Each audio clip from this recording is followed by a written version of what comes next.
30분만. 30분만 하면 되겠지. 예.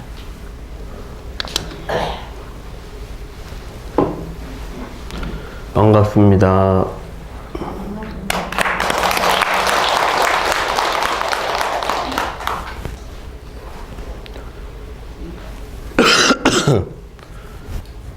제가 연화사 온 지 이제 한 달 넘어갔는데, 이제 좀, 한 달이 지나가니까 좀 편하네요. 여러분들, 신도님들, 낯익은 분들도 보이고. 예, 오늘은 어떤 얘기를 해볼까 하다가, 운명이 있냐 없냐 이런 걸 많이 궁금해 하시는 부분 중에 하나여서 운명에 대해서 얘기를 해볼까 합니다. 운명이 있을까요? 없을까요? 있을 것 같아요? 있을 것 같은 의견이 많죠? 아이고 내 팔자야 하는 거 보면은 나는 왜 요 모양 요 꼴로 사나 하는 한탄은 한 번씩은 다 해보셨죠? 무슨 죄를 많이 지어서 이 업이 무슨 업이 많아서 이런 생각들을 해보셨을 겁니다. 운명이 있느냐 숙명이 있느냐 하면 있죠. 그런데 있는데 왜 자기 운명을 궁금해하죠? 그러면 그냥 하루하루 살면 될 텐데 왜 궁금해 할까요? 첫째 고달프니까 좀 내 삶에 이렇게 내 삶이 고달프기만 할 것인가 하고 혹 미래에 좀 편안한 날이 없을까 이런 기대감 때문에 궁금해 가지고 정처에 어디 가서 물어보기도 하고 그러지 않습니까? 물론 내 아들, 딸이 시집 장가를 언제 갈 건가 하는 그런 궁금증도 있겠지만 미래에 대한 궁금증인데 그 미래에 대한 궁금증이 지금의 삶이 고달프기 때문에 그렇지 지금의 삶이 너무 좋으면 지금이 제일 좋으면 비행기 탄 듯이 좋으면 미래를 생각할 필요가 없겠죠. 그런데 그게 그래요. 앞으로 만약에 좋은 일이 있다. 5년 뒤에 로또가 한 10억짜리, 20억짜리 된다. 이걸 미리 알았다 칩시다. 그러면 그 5년의 세월을 어떻게 보내게 될까요? 마음이 붕 뜨겠죠? 그래가 통장에 있는 거 5년 안에 싹 써버려도 이제 1, 20억 생기니까. 예. 좋은 일을 미리 알면요. 가슴이 벌렁벌렁 하면서 그런데 그렇게 사는 게 좋을까요? 들떠서? 안 좋죠. 그러면 나쁜 일이 이제 한 5년 뒤에 교통사고가 나서 하반신이 마비된다 하면은 그걸 미리 알면 어떻게 될까요? 그 5년은? 아이고야. 5년 동안은 이제 그 생각밖에 안 나는 거죠. 내가 5년 뒤에는 반신을 못 쓰고 휠체어를 타게 되는데.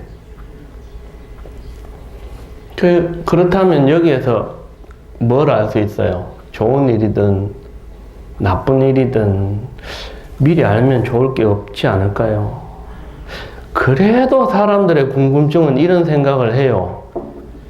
그런 극단적인 것 말고 스님, 그래도 뭔가 내 삶에 어떤 일이 펼쳐질지 좀 알면 대처를 할 수 있지 않을까요? 근데 부처님은 전 봐주는 일을 하지 말라고 하셨는데 사실은 주역 같은 걸 조금만 공부하면 그러면 기본적인 사주가 년, 월, 일, 시거든요. 년, 월, 일, 시는 다 숫자입니다. 몇 년도에 몇 월 달에 몇 날 몇 시에 태어나는 거. 이 우주에는 숫자의 비밀이 있습니다. 주역은 이 숫자의 비밀을 풀어내면 그 사람이 어떻게 살아갈 건지에 대해서 대략적인 것, 큰 것은 다 맞습니다. 경험들 해보셨겠지만 주역으로 사주를 풀거나 사주를 풀어 팔자를 보거나 혹은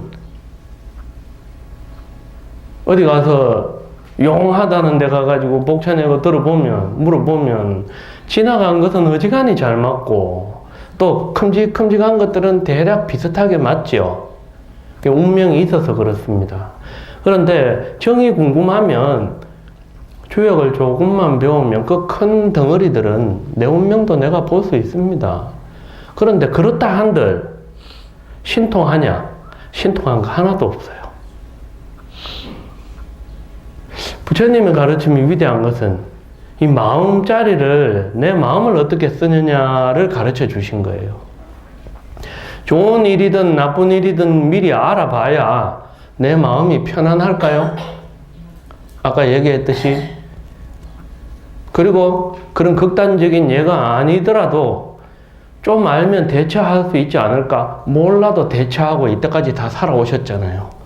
때로는 기쁘기도 하고 때로는 슬프기도 한 것이 인생의 묘한 맛이지. 그 미리 알아놓으면 밋밋하니 그게 재미있을 게 없어요. 사람은 가슴 아파 보기도 하고 난데없이 좋은 일이 생겨가지고 좀 행복하기도 하고 그게 인생이지. 그 미리 알아봐봐야 사실 마음은 더 게으르거나 더 비관하거나 별거 없다 이렇게 생각합니다. 그리고 참 우리들의 이 기대 심리라는 것은 희한해서 여러 지금 여기 연세들이 다 어지간히 지긋들 하신데 살아보면 별거 없잖아요. 별거 없는데도 뭔가 별게 있을 듯한 기대감으로 살지 않아요? 그죠? 가만 생각해 보세요. 이때까지 살아봐봐야 특별한 것도 없고 별난 것도 없고 신통한 일이 없는데도 저 마음 깊은 데서는 그래도 무슨 일이 좋은 일이 아니겠나 하는 기대감이 있어요. 그죠? 그런 마음으로 사는 게 100번 차라리 낫습니다. 미리 알아봐야 좋은 일이든 나쁜 일이든 그 별 도움이 안 됩니다. 그렇지 않겠어요? 예. 그래서 유명한 임재선사께서 이런 말씀을 하셨어요. 적시현금 갱무시절이라. 이게 무슨 말씀인가 하면 지금 이 순간, 이 현재 이 순간 말고 다른 때가 없다, 시절이 없다. 우리가 지금 이 순간을 살고 있죠. 그런데 우리들의 마음이 왜 불안한지 압니까? 뭔가 안정되지 못하고 뭔가 불안하고 그러면서 좀 전에 말씀드린 것처럼 뭔가 있지 않겠나. 이런 마음들은 현재의 마음이 불안하다는 반증입니다. 임재선사의 말씀처럼 적시현금 갱무시절이라 해서 지금 이 순간에 마음이 딱 고정이 되어 있다면 어떻게 될까요? 마음이 미래로 움직이지 않고 과거로 움직이지 않는다면, 근데 이런 얘기는 많이 들어보셨죠? 부처님도 과거는 이미 지나갔다. 다시 오지 않는다. 미래는 아직 오지 않았다. 염려하지 마라. 알고 있지만 그렇다면 생각해 봅시다. 지금 내 마음이 현재에 고정이 된다면 그 마음 상태는 어떨까요? 앞뒤가 없이 지금 현재에 있다면. 많은 사람들이 그럽니다. 교수들도 그러고 스님들도 지금 현재에 살아라는 얘기는 많이 하죠. 예? 들어보셨고 책에도 많이 나옵니다. 그럼 지금 현재에 살면 어떻게 될까요? 내 마음이 흔들리지 않습니다. 부동심이라고 합니다.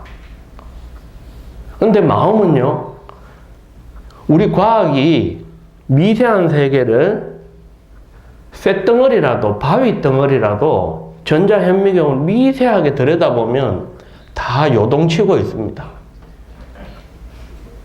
그것이 우리 눈에, 사람의 눈에 혹은 사람의 손으로 만졌을 때 딱딱하게 느껴지고 눈으로 볼 때 저거는 바위덩어리다, 저거는 쇳덩어리다 하죠. 과학이 들여다보니까 원자, 분자, 전자 얘네들이 끝없이 요동치고 있어요. 다시 말해서 그것은 영원히 딱딱한 것이 아니다. 이 말씀이 반야심경에 색적 시공, 물질은 허공과 다르지 않다라는 그 말씀입니다.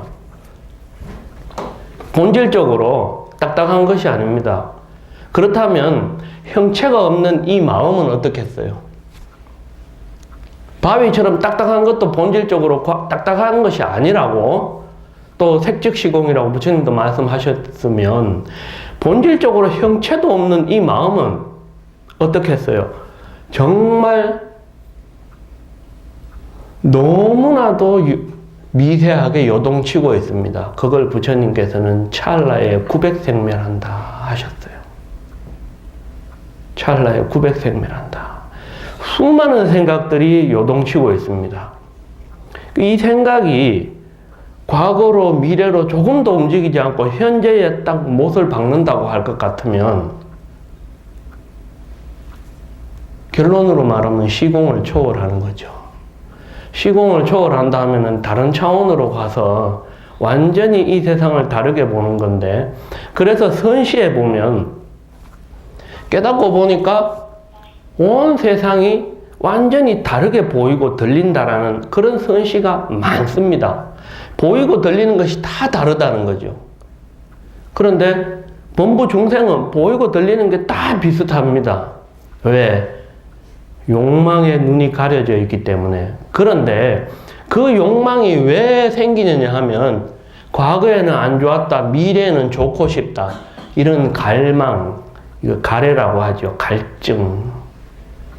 그런데 지장보살 하면서 마음이 현재에 고정이 될 것 같으면, 마음이 흔들리지 않을 것 같으면 우리가 생각하는 시간 개념과 공간 개념을 벗어나요. 이것은 좀 어려운 말이긴 한데 왜 이 말씀을 드리는가 하면 이 현재에 우리가 의식을, 이 미세하게 흔들리는 이 마음을 조금도 움직이지 않고 고정시킨다는 것, 현재에 마음을 둔다는 것은 여간 어려운 게 아닙니다. 정근을 해보고 좌선을 해보고 그렇지만 마음은 잡히지가 않아요. 그림자처럼 잡히지 않고 물거품처럼 잡히지 않죠.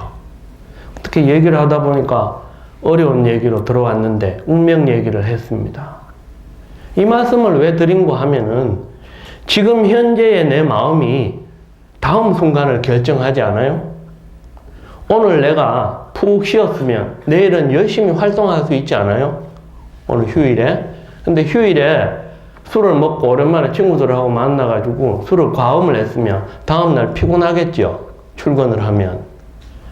오늘이 내일을 결정하고 이 순간이 바로 다음 순간을 결정하는 거예요. 운명은 정해져 있건만 운명을 바꿀 수 있는 힘은 지금 어떤 마음을 먹느냐, 이 말씀을 드리는 겁니다. 근데 이제 좀 또 돌아가서 운명에 대해서 말씀드리면, 왜 이 세상에 반이 남자고 여자인데 나는 남자로 태어났고 나는 여자로 태어났어요. 그 다음에 이씨, 박씨, 최씨, 김씨 집에 태어났어요. 그런 건 다 좋아요. 누군가는 이씨가 되고 누군가는 김씨가 되어야 돼요. 박씨가 되어야 되고 그런 건 좋은데 제일 속상한 게 뭐죠? 나는 왜 못났냐. 여자 같으면 내가 좀 예쁘고 호리호리하게 좀 태어나야지. 이렇게 여자가 삶은 호박같이 이렇게 태어났냐. 이거 좀 억울하지 않아요? 그 불평등하게 누구는 예쁘게 태어나고 얼굴도 조막디mat한데 그 불평등하게 태어나는 것 같이 보인단 말이죠. 또 제일 억울한 게 뭐예요? 그보다 더 억울한 거. 나는 왜 흙수저인가? 나는 왜 우리 부모님이 가난한가?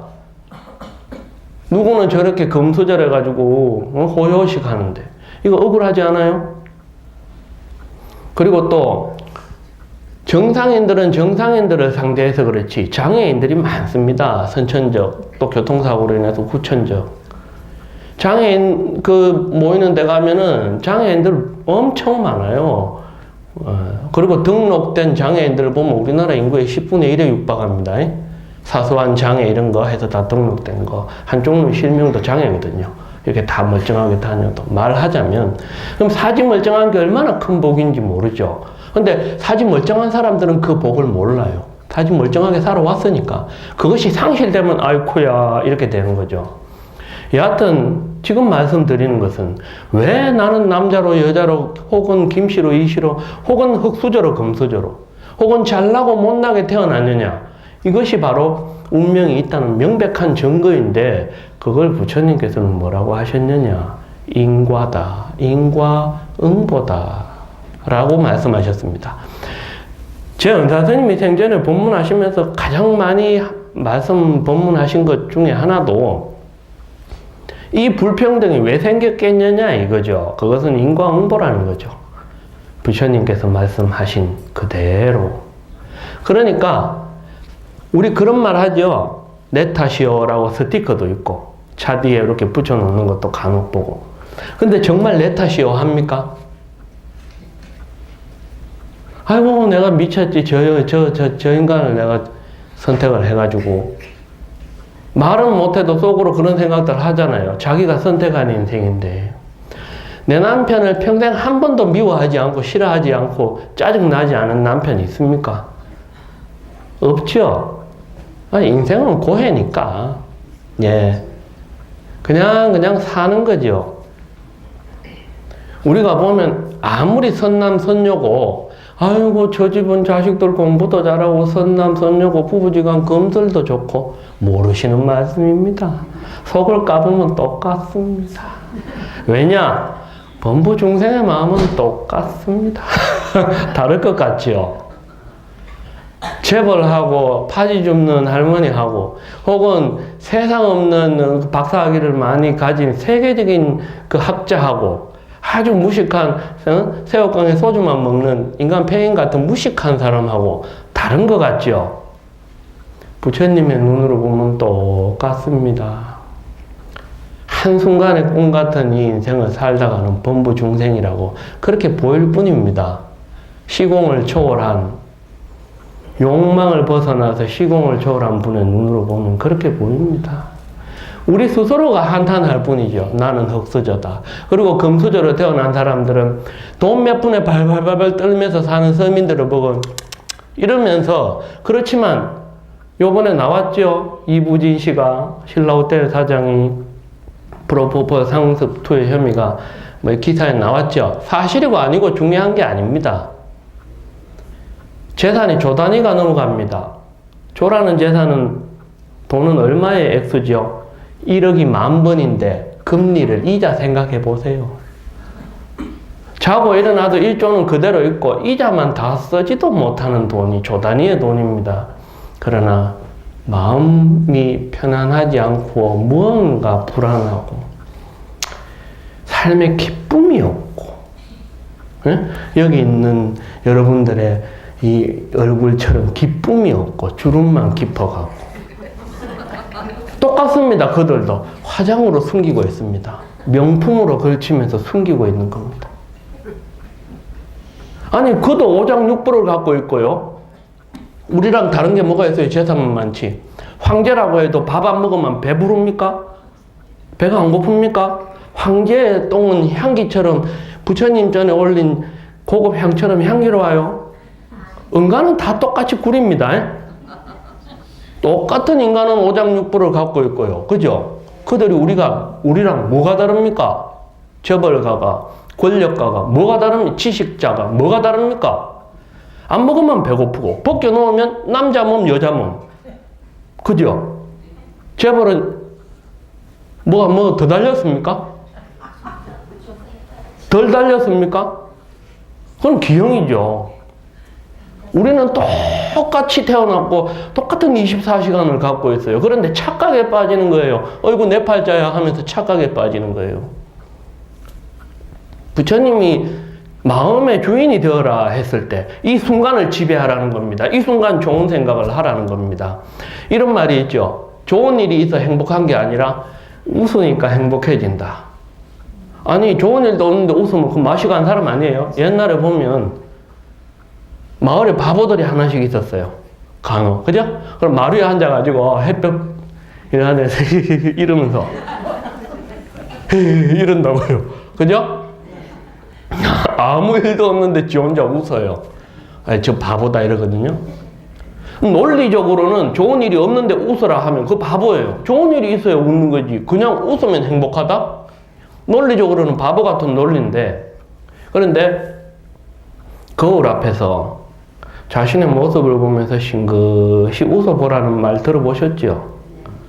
싱긋이 웃고 좋은 생각이, 옛날에 좋은 생각을 떠올리는 게 좋은 생각이 아니고요. 싱긋이 미소만 지어도, 이런 미소만 지어도 마음이 편안해지고 뭔가 기분이 좋은 듯한 착각에 빠지는데, 과학자들이 뭐라고 하느냐 하면 뇌는 착각을 잘한다.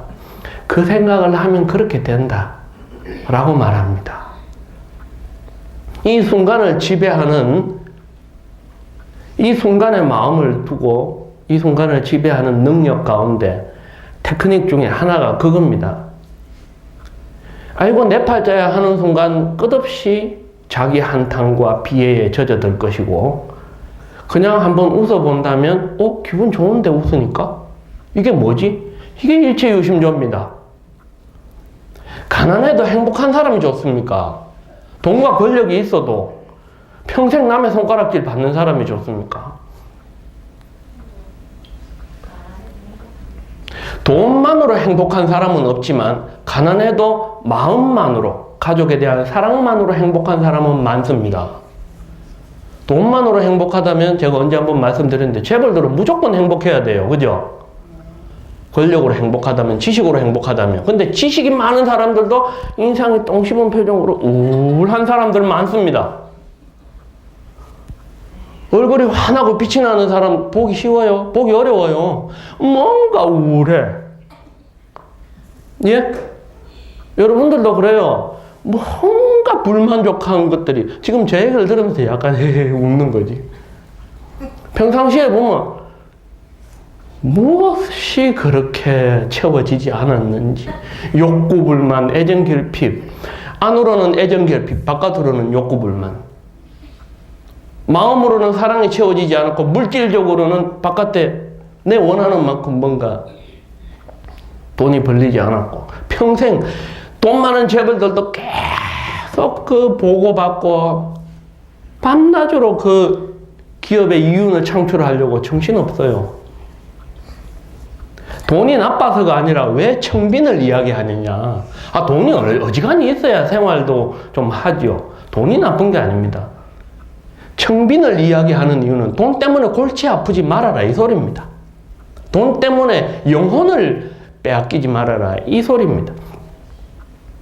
그래서 옛날에 어떤 누가 중국에 아주 고매한 인품을 가진 분이, 제가 생각이 안 납니다.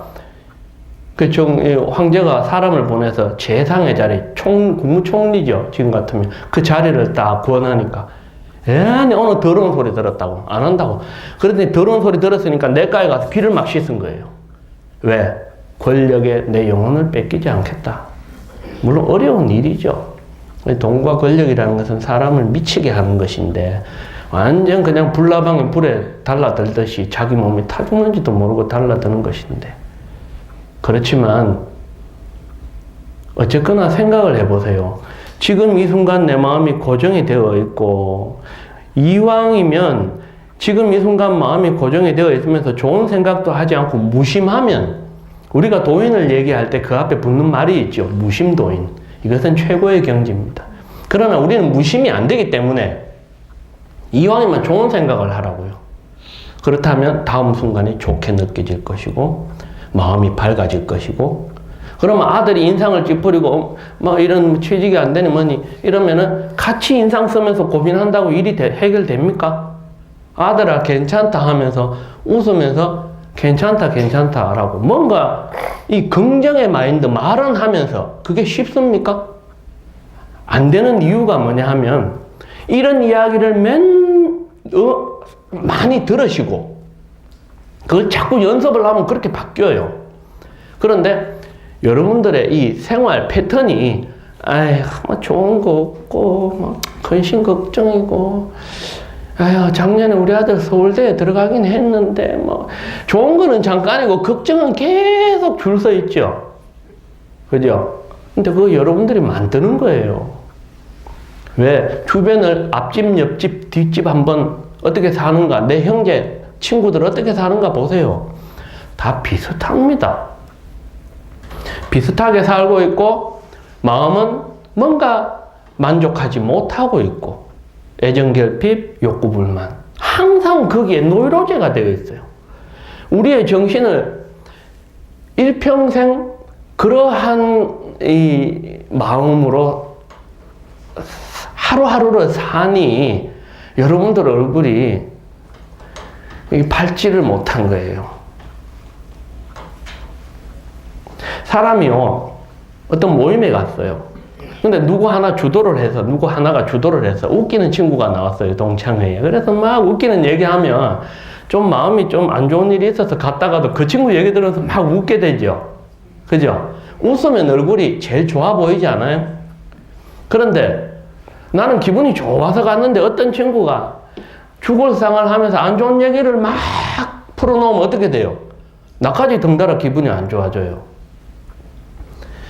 사랑하면 누구나 시인이 된다고 플라톤이 말했는데, 그 플라톤 철학자의 말이 아니어도 사랑하면 예뻐진다는 말 아시죠? 인정하십니까? 네. 예. 왜 사랑하면 예뻐져요?